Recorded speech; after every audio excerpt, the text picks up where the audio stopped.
কেউ যদি বাসে আগুন দেয়, সরকারি হাসপাতাল ভাঙে, রেল লাইন নষ্ট করে, দোকানপাট লুট করে, ব্যক্তিগত বাড়িতে হামলা চালায়, তাহলে তাদের আর্থিক সে দায় তাদেরই বহন করতে হবে, সরকারকে নয়। এতদিন কি হতো স্যার? ফৌজদারি মামলা হতো, বছরের পর বছর মামলা চলছে, শেষ পর্যন্ত ক্ষতিগ্রস্ত সরকারি কিংবা বেসরকারি সম্পত্তির ক্ষতির টাকা আমরা দিতাম, সাধারণ মানুষ, আমাদের করের টাকা। অর্থাৎ অপরাধ করত কয়েকজন, কিন্তু মূল্য দিত গোটা সমাজ। এই অন্যায় ব্যবস্থা তো আর চলতে পারে না স্যার। এই বিলে তাই কমিশন গঠনের প্রস্তাব রাখা হয়েছে।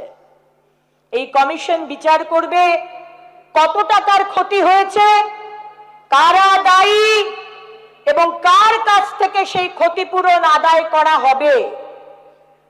শুধু যারা হাতে লাঠি নিয়ে ভাঙচুর করেছে তাদেরই নয় স্যার, যারা উস্কানি দিয়েছে, যারা পরিকল্পনা করেছে, যারা অর্থ জুগিয়েছে, যারা আশ্রয় দিয়েছে, প্রয়োজনে তাদের বিরুদ্ধেও আর্থিক দায় নির্ধারণ করা হবে।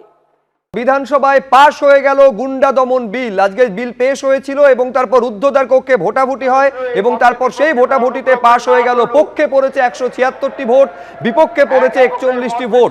ভোটাভুটিতে বিরত থাকলেন 20 জন বিধায়ক। আরেকবার আপনাদের বলবো, গুন্ডা দমন বিল ভোটাভুটির পর পাশ হয়ে গেল রাজ্য বিধানসভায়।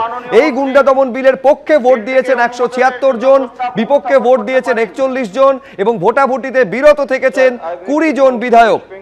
Public Safety and Control of Anti-Social Activities Bill 2026 as settled in the Assembly be passed. এর আগে আপনারা জানেন যে ওবিসি সংরক্ষণ সংশোধনী বিল যা পেশ হয়েছিল সেটাও পাশ হয়ে গেছিল। দ্বিতীয় বিল পাশ হয়ে গেল বিধানসভায় ভোটাভুটির পর।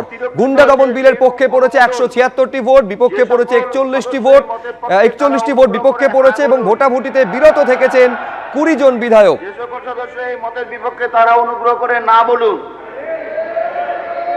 সরাসরি কথা বলবো, কৃষ্ণেন্দু অধিকারী আমাদের প্রতিনিধি রয়েছেন আমাদের সঙ্গে। কৃষ্ণেন্দু, পাশ হয়ে গেল গুন্ডা দমন বিল বিধানসভায়। একদমই তাই, ধ্বনি ভোটে পাশ হয়ে গেল গুন্ডা দমন বিল।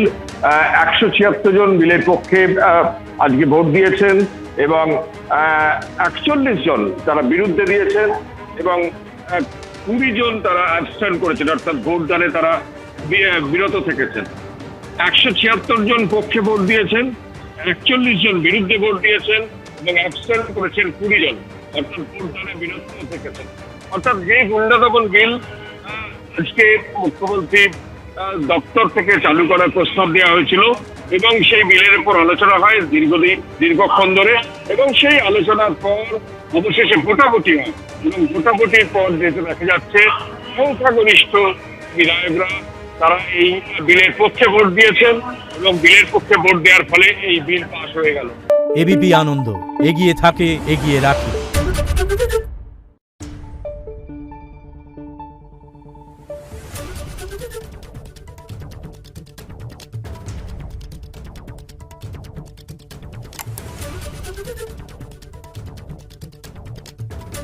Thank you.